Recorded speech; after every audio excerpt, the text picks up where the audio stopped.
Now, many of you are requesting, yes, I should get the server binaries so that I can go and make private servers for this. But that doesn't make a lot of sense in the real world. And the reason why is because it leaves developers open to abuse. And let's say that I want to monetize that game, but you don't allow monetization of the game by any other party. So I hit you with a ton of bots. I hit you with a ton of exploits. I attack your community. I destroy your Reddit. I go after your business. I go everywhere that I possibly can to make this cost as much as it possibly can for you.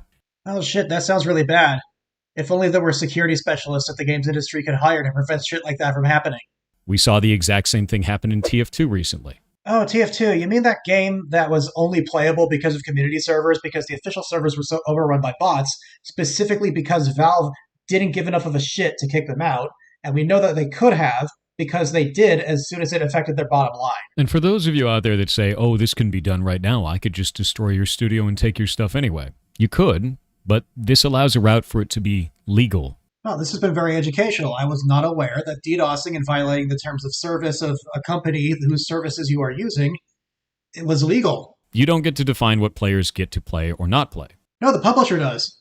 If they allow me to copy their game onto my hard drive with the understanding that I would be able to run it, they can arbitrarily decide that I'm not allowed to run it anymore because it relied on an online server for no discernible reason. I don't want the power to tell people what they can and can't play. I want to be able to play games that I have bought. I like live service games. I enjoy playing things like Final Fantasy XIV. I enjoy going and playing in games, in the past at least, like League of Legends. These are games that are live service. They require a live service to run. And you shouldn't be able to take that away from people. I agree. Publishers shouldn't be allowed to tell you what you can and cannot play. That's why I support Stop Killing Games.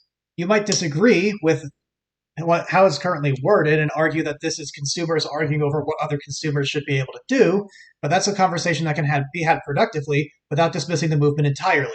So the next one is that this is about games preservation. But I would argue that this isn't actually preserving these games. How many of you have felt negatively when an MMO dies? Or when a live service game dies? Oh, dead game. There's only 5 people online. Why would I play that? So why would you want to preserve a game in that state? That doesn't make any sense to me. It doesn't make any sense to you because your values are different from others. The social aspect of a game can be gotten by many different games, but many games have unique qualities to them that are worth preserving, like Final Fantasy XIV. Final Fantasy XIV's story changed my life. That is not an exaggeration. It is deeply meaningful to me, and I have a very vested interest in its preservation. Just because you don't have a vested interest in that preservation doesn't mean that it should not be preserved. Just because you're not getting what you want out of it. I should be able to be talking about this. In fact, I should be talking about this. Good. I'm glad you're talking about this. Despite my sarcasm, you've actually been very helpful in expanding on what might be done better with this initiative.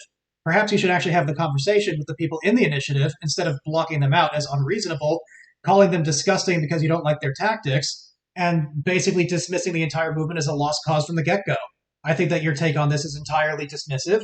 I don't think that you've thought this through properly at all. And I don't think that you've done your research in good faith. I understand that you're a very busy person, but if you're not going to take this conversation seriously, then why are you speaking up at all?